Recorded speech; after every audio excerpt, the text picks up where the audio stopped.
Bismillahirrahmanirrahim. Assalamualaikum warahmatullahi wabarakatuh. Alhamdulillahi hamdan katsiran thayyiban mubarakan fihi mubarakan alaihi kama yuhibbu rabbuna wa yarda. Wassalatu wassalam ala khairil anam nabiyina Muhammadin wa ala alihi wa sahbihi wa man tabi'ahu bi ihsan ila yaumil qiyamah. Teman-teman, hari ini kita berbahagia. Bersyukur kepada Allah kita bisa berjumpa melalui dunia virtual ini ya, karena rupanya ini adalah permintaan dari teman-teman kajian pemuda Masjid Babu Salam Soca. Dalam program ini adalah program belajar Al-Quran, baik itu pendekatan tafsirnya maupun pelajaran tajwid dan kita tadaburi Al-Quran secara menyeluruh. Mudah-mudahan program ini kita bisa selesaikan sampai 30 juz nanti. Jadi program ini nanti akan sedikit dimulai dengan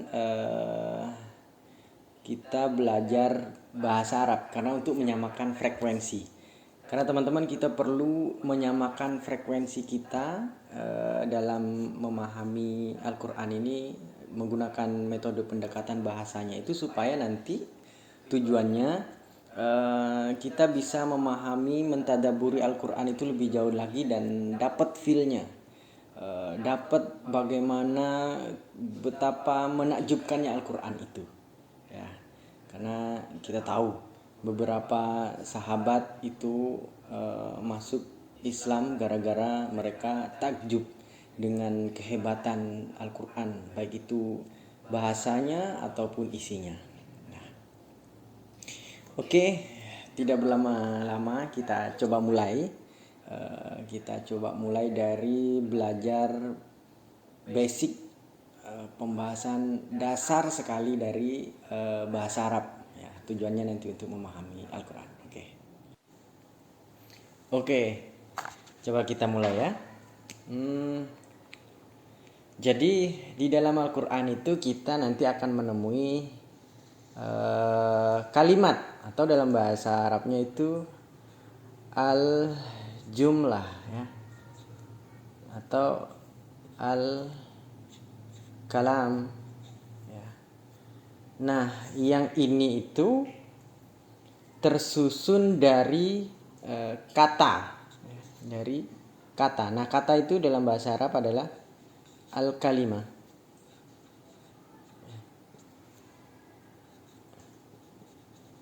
Kata.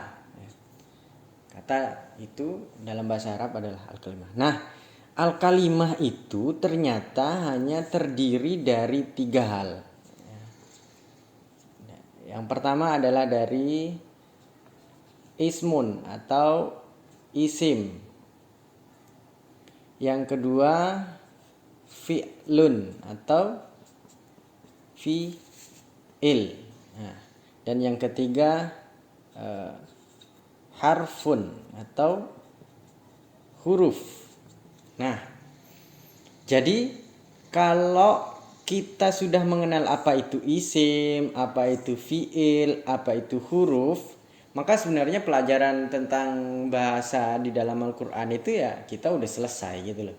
Sehingga kita perlu memahami secara mendalam terlebih dahulu apa itu isim, apa itu fi'il, dan apa itu huruf. Nah, sekarang kita coba memahami yang isim terlebih dahulu ya. Ya, sekarang kita masuk ke isim ya. Isim. Nah, isim. Isim itu memiliki tanda-tanda. Tanda-tanda isim. Nah, tanda-tanda isim yang pertama diawali dengan atau oleh alif lam ma'rifah. Alif lam ma'rifah itu apa? Nanti kita akan pelajari lebih lanjut sambil berjalan supaya nggak bingung nih. Nanti kalau dijelasin hari ini semua akan bingung. Alif lam ma'rifah ya. Kenapa kok perlu kita tegasin ma'rifah? Karena ada loh alif lam yang bukan isim. Contoh, alif lam mim. Nah, alif lam ini bukan ma'rifah ya. Tapi alif lam yang dimaksud itu adalah contoh misalkan waladun ya. Ini adalah anak laki-laki. Anak laki-laki. Ya. Tetapi ketika diberikan alif lam maka dia menjadi al-waladu. Ya. Ini dia alif lam ma'rifah ya. Ini kita akan nanti kenali sambil berjalan ya. Hari ini hanya untuk pengetahuan awal saja. Nah, kemudian yang kedua, isim itu selalu diawali, bukan selalu ya, maksudnya kalau sampai diawali oleh huruf jar, maka setelahnya pasti isim ya. Setelah huruf jar pasti isim. Huruf jar itu diantaranya min ya, ala, ila, fi, an, ka, terus rubba. Nah, ini nanti juga kita akan ketahui sambil berjalan, gak usah dihafal hari ini ya. Setelah huruf jar ini setelahnya pasti isim ya. Setelahnya pasti isim ya. Contoh misalkan fil ard ya. Fil ard ini kita temui nanti dalam Al-Qur'an. Fil ardi. Fi al-ardi. Fi ini huruf jar dan al-ardi ini pasti isim gitu ya. Nah, kemudian yang tanda isim yang ketiga adalah di akhirnya. Diakhiri oleh tak marbuto atau tanwin. Tak marbuto atau tanwin. Tanwin itu an, in, un. An, in, un ya. Contohnya tadi kayak waladun nih. Waladun tuh. Diakhiri oleh tanwin. Nah, kalau dia ditambahi alif lam biasanya jadi gak tanwin. Al waladu. Biasa. Tapi dia tetap isim kenapa? Karena ada alif lamnya. Tadi contoh yang tadi. Tun contohnya apa ya? Saburotun. Saburotun papan tulis. Nah, ini tak marbuto. Ini adalah tanda dari isim kalau sampai diakhiri oleh an, in, un atau tak marbuto. Nah, kemudian tanda yang terakhir isim itu adalah dari segi makna. Makna. Kalau maknanya itu adalah benda, baik itu padat, cair, gas, nama, ya, kemudian sifat, pokoknya secara makna dia bukan huruf dan juga bukan kata kerja. Maka dia pasti isim. Nah, nanti tentang huruf dan kata kerja atau fiil ini akan kita ketahui di slide selanjutnya. Oke, sampai di sini. Nah, sekarang kita masuk ke fiil ya. Fiil. Fiil. Fiil itu adalah kata kerja. Kata kerja. Semua kata kerja maka dia adalah fiil. Tanda-tandanya apa? Fiil itu, sebelum tanda-tandanya kita ketahui dulu fiil itu dibagi menjadi 3 ya. Jadi 3. Fiil 1, fiil 2 dan fiil 3. Nah, nanti untuk nama-namanya fiil madhi, fiil mudhari', fiil amr itu untuk memudahkan kita pakai kode fiil 1, fiil 2 dan fiil 3 saja. Fiil 1 ini adalah lampau. Ini sekarang dan yang akan datang. Kalau fi'il 3 adalah perintah. Ya. Nah, tanda-tandanya apa? Kita mulai dari, ini tanda-tanda ya. Mulai dari fi'il 2 dulu. Fi'il 2 dulu. Ya. Tanda-tandanya adalah diawali oleh alif, nun, ya, dan ta. Kalau diawali oleh 4 huruf ini atau disingkat ana itu atau anita terserah, pasti dia adalah fi'il 2 ya. Setelah itu kalau ini tidak didapati, bisa jadi kemungkinan fi'il itu adalah fi'il 1 atau fi'il 3. Nah, yang kedua kita harus analisis adalah kemungkinan dia fi'il 3. Fi'il 3 itu tandanya biasanya diawali oleh alif ya, tanpa apa namanya ini?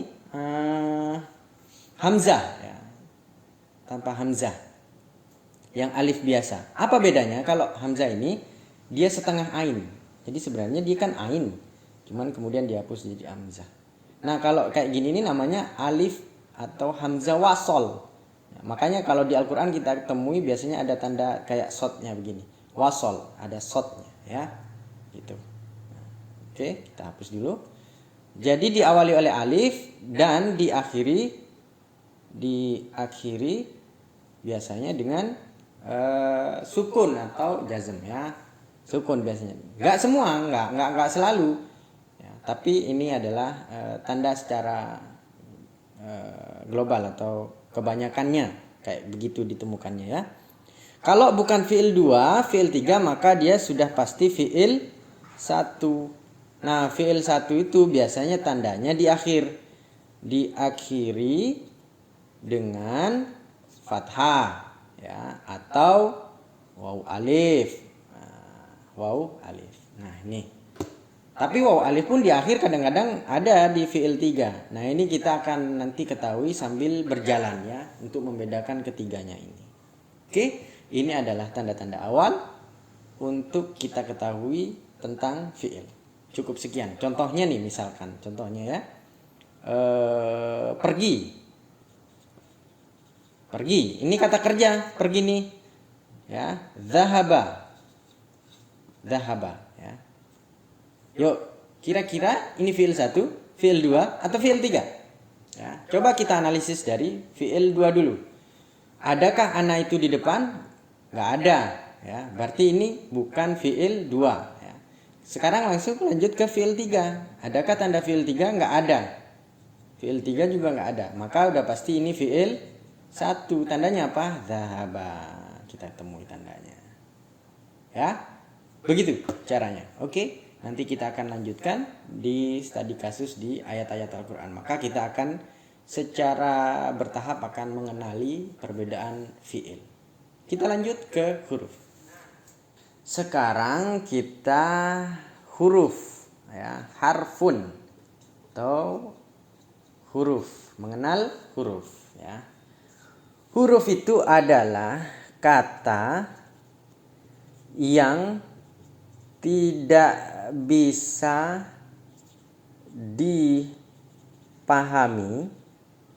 kecuali ya bersanding atau bersama dengan kata lainnya.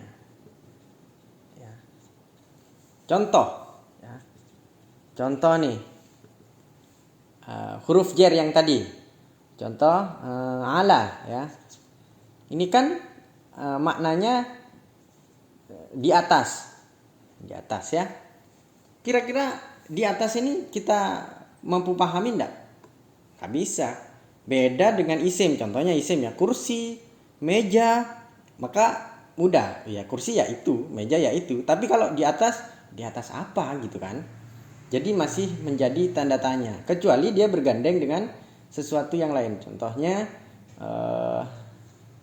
ala samawat atau ala syajar ya, ala syajar Di atas pohon. Di atas pohon. Nah, ini udah agak-agak jelas. Apalagi ditambahin di atasnya misalkan anamu misalkan, atau akala, atau apa, atau saya memanjat, atau saya mengambil bola di atas pohon. Nah, kalau dilengkapi kayak gitu maka ini akan menjadi bisa dipahami. Nah, itulah huruf. Apa saja huruf itu? Huruf itu macamnya ada banyak. Ada huruf jar, ya. Ada huruf apalagi ya? Ataf, kata sambung. Ada huruf, banyak sekali huruf. Nah, nanti kita akan pelajari sambil berjalan. Nah, karena huruf ini paling gampang sebenarnya, tapi juga nggak gampang-gampang banget karena nanti juga akan ada yang sulit gitu ya. Oke, sampai di sini pertemuan kita. Mudah-mudahan kita bisa lanjutkan di kajian-kajian berikutnya. Dan akhirnya kita akhiri pertemuan kita di hari ini. Kita tutup dengan quote ya. Kalau Al-Quran ini adalah petunjuk kita, kalau Al-Quran ini Allah turunkan kepada kita untuk menjadi pedoman hidup kita, kemudian kita tidak mau mempelajarinya, maka keislaman kita, keimanan kita, pengakuan kita bahwa kita adalah beriman kepada Al-Quran perlu dipertanyakan. So, yuk semangat belajar Al-Quran. Wassalamualaikum warahmatullahi wabarakatuh.